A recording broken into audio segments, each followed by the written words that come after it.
Hey, what's up, my construction entrepreneurs? Tyrone Jones here. It's been a minute.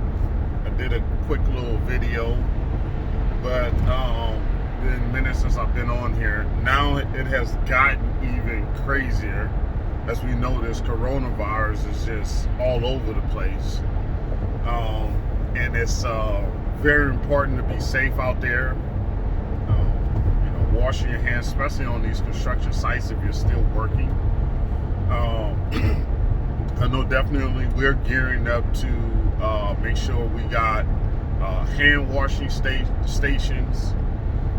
Guys are washing their hands, cleaning their tools, keeping distance away from each other.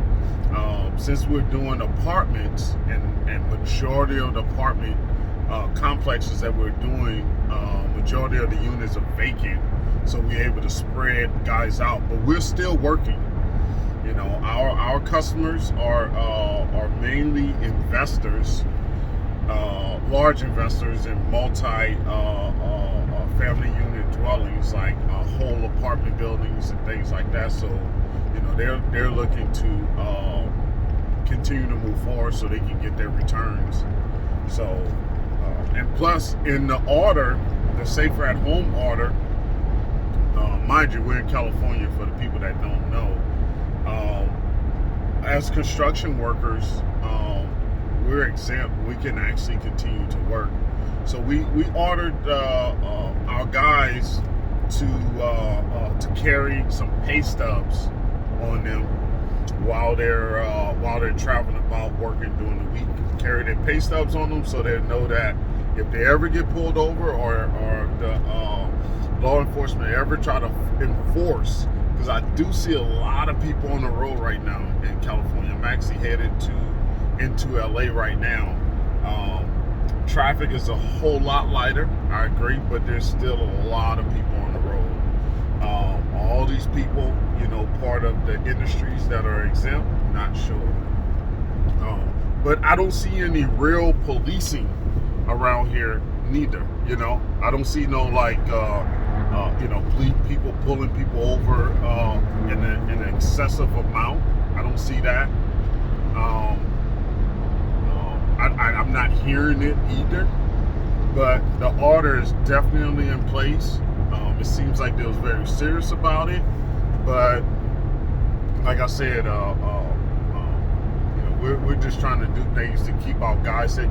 We had a crew that we had a subcontractor that we actually told them that they can't come back to the job site because one of their guys possibly may have symptoms.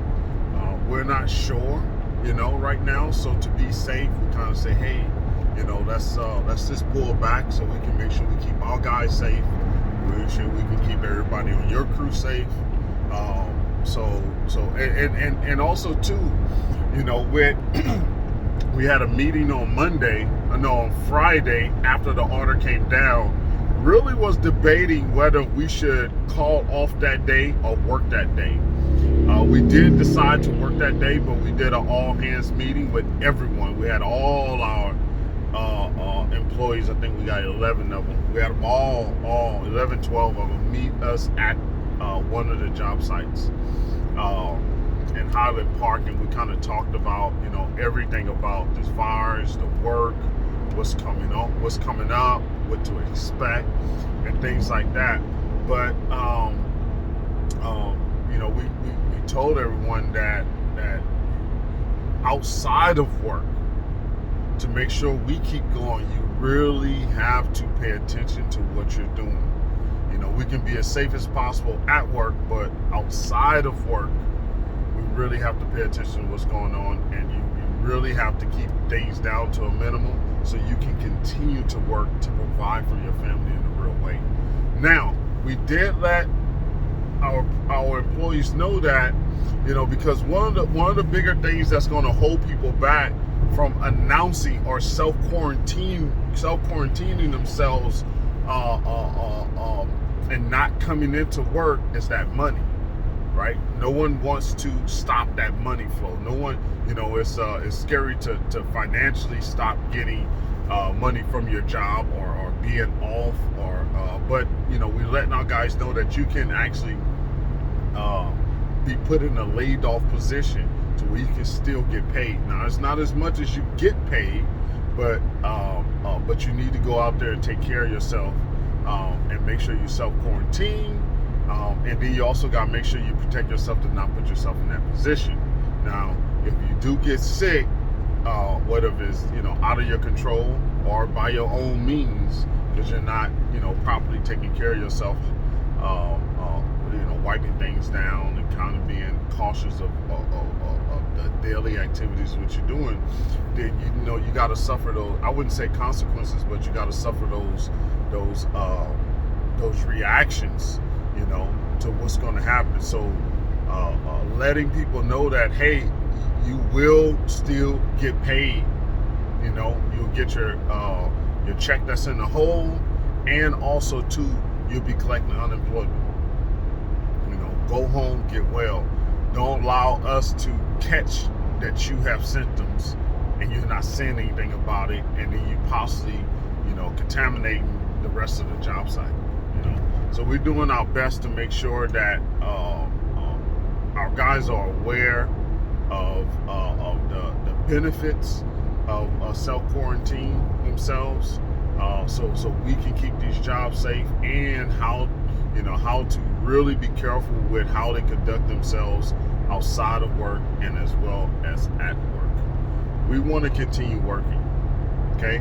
I heard there's a lot of videos out about bashing, why does general contractors still get to work? Why are there industry that still get to move forward?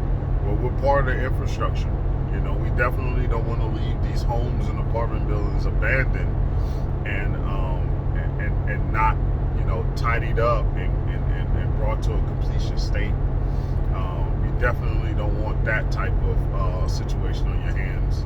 So we're out here, we're still working, and as a general contractor standpoint, we really got to be careful with what's to come, right? Got to be careful with ordering too much material. I would say order 3 to a week in advance, because you definitely don't want to financially put a strain on yourself if they do possibly do a full lockdown, right? You don't do a full lockdown and you just spend money on materials that you can't even secure anymore, right? Because you can't, if they do a full lockdown, you can't be on that job site. So you definitely want to be careful with, the material ordering, scheduling, right? How, who you have on these jobs, how close are they working, how well you can protect that job site, an area where they can wash their hands, properly use the restroom, just hygiene wise, just really take care of themselves while they're on the job, so you can keep your job running safe and virus free, because this thing is growing out of control. It really is. So and then also too, on the other side of that is talking with your customers. We sent out a few emails yesterday, letting our customers know, one, we gave them the safe at home order, and we highlighted articles in that order that basically stated that as construction workers, we are cleared to continue to work. So they didn't have any concerns with that. And then next, we also checked with all the manufacturers that we are expecting, already ordered and paid for materials from, and kind of waiting on the distributors to get back to us on the status of the manufacturer to see if we're going to have any delays. I think our windows may have a little delay for this one project. Other than that, we just got to keep checking with our suppliers to make sure that they're not shutting down, and if they are, what can we do to continue this process moving? Do we need to drive out to wherever they at to pick it up? Do we need to maybe have a different Uber service go pick it up, that part, or those parts or those materials to get them to your job site so you can continue to move. You know, there's plenty of possibilities that you can do. Don't just allow, you know, one distributor to shut down and it shuts down your whole job. Stay ahead of it. Call, find out what's their status, what are they doing now, how they're going to handle this, what hours are they staying open now, you know, their staff, you know, what's the quantity of staff on board now. You running the skeleton crew, you running full capacity, you know, what are you doing, how are your orders coming in, you know, have you seen a decrease in business or an increase, you know. So you want to know all those things so you can figure out the next move, and you don't allow any one company to bottleneck your company operations. You definitely want to be mindful of that. And it just takes a phone call. Have the you know, now we have someone working in the office, so I don't have to actually do those things. I can appoint someone to do them. But if you don't have someone in the office to do that, then you do it. You do it. You know. And basically, you can type up an email that you can actually send to all suppliers. You know, if your suppliers answer emails, you have a sales rep that you can contact, you can send an email to all of them. And I give you a quick little tip on how to send an email to everyone without sharing everyone's email, okay? So I used to do this when I was looking for subcontractors of the same trade, right? So let's say I have a job and say I need traffic control plans. So I'm contacting 10 traffic control companies and I want to send them all the same information, right? Now there's programs out there now, estimating programs or bidding programs that allow you to do this, but I just did a simple deal with my email to allow me to send that same information to all those contractors, and they not know who all received that. They just know that we received it, and that's it. So what you do is in the sender box, right, in the to box, you put your email address. So it's coming from you to you, okay? From you to you. And then the blind CC box, which is blind carbon copy, is BCC. So it's CC, carbon copy, and then it's BCC, blind carbon copy. So you put all the remaining email address in the BCC box, and that will allow everyone to receive all that info and not see anyone else's info.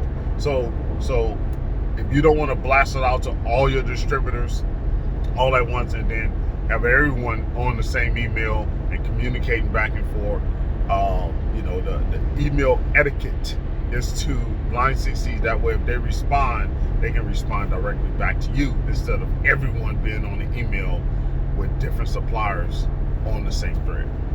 Okay, just a little tip drop there. But anyway, I'm gonna let you guys go. Hit me up. You got any questions? Let me know. Are you guys still working out there, and what state are you in? You know, let me know what state or city that you're in, and if you're still working.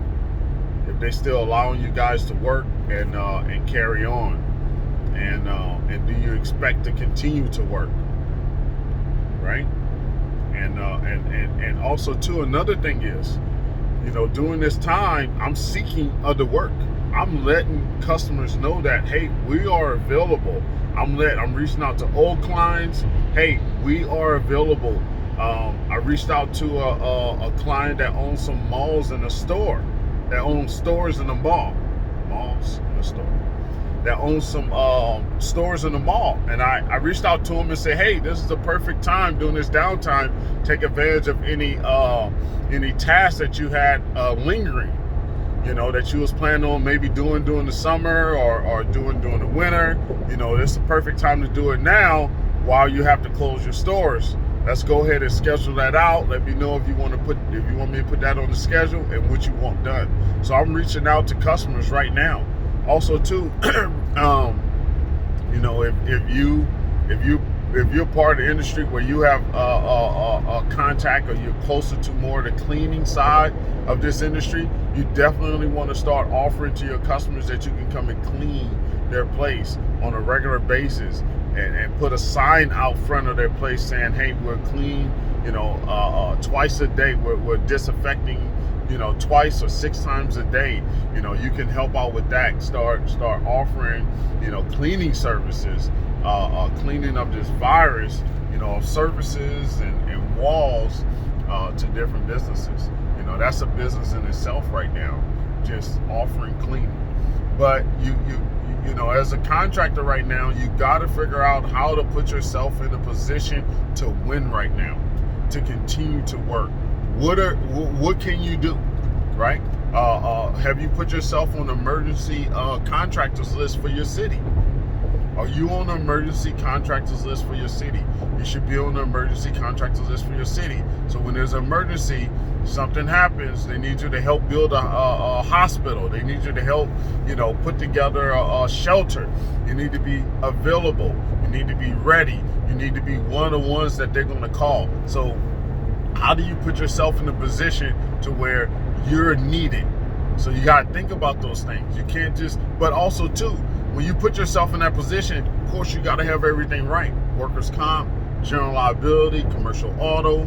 You got to be able to add additionally insured to all those policies. So you have to operate legally, no matter what state you're in. If you're signing up for the city, for the state, for the government, for the federal, doesn't matter. You need to get your stuff in order. And this is why it's more important to get your stuff in order, to make sure you have your stuff in order. So when you do have crises like this, you can put yourself in a better position where you can continue to take care of your family, you and your family, and then your employee families. You can keep them working to a certain extent.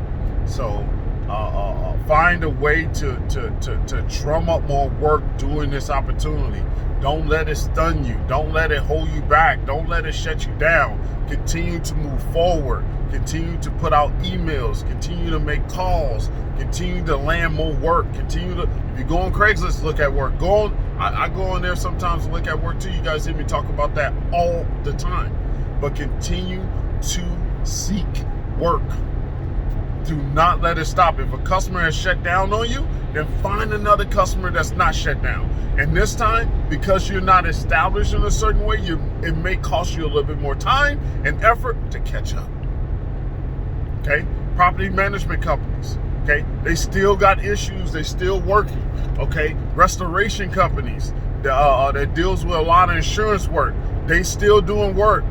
Call them. Do you need help with anything? Sign up with insurance companies for the reconstruction work. Anytime there's an insurance claim, find out what insurance company you can sign up with. That work never stops. It never stops. Insurance work never stops. Find out what you need to get on with maybe a local contractor. Maybe some subs have fell off and they need help to continue projects because they want to keep going, but their subs have fallen off. Call local general contractors. Ask them, hey, are you finding it a challenge to keep your subs on? Or are you having any suspicion to where you're gonna let them go? Hey, I'm available. Please call me. Don't matter if you talk to them, if you know them, if you don't know them. It doesn't matter. Call. Continue to drum up work. Continue to put yourself in a position of need. Okay? That's what I'm doing. I'm continuing to figure out, hey, I'm calling people. Hey, we're available. Full crew. So if you having a sub, there's subs that's not working. There's subs that, like one of my subs, we stopped working with them because someone had some symptoms that they took them in. They let us know about them. So we don't have them on our job sites anymore. So we need to find another painting crew, right? Or hire some people in-house to paint. So just like my situation, there's other general contractors out there that's seeking subcontractors right now and don't know where to find them. So stop waiting on the calls and go make calls.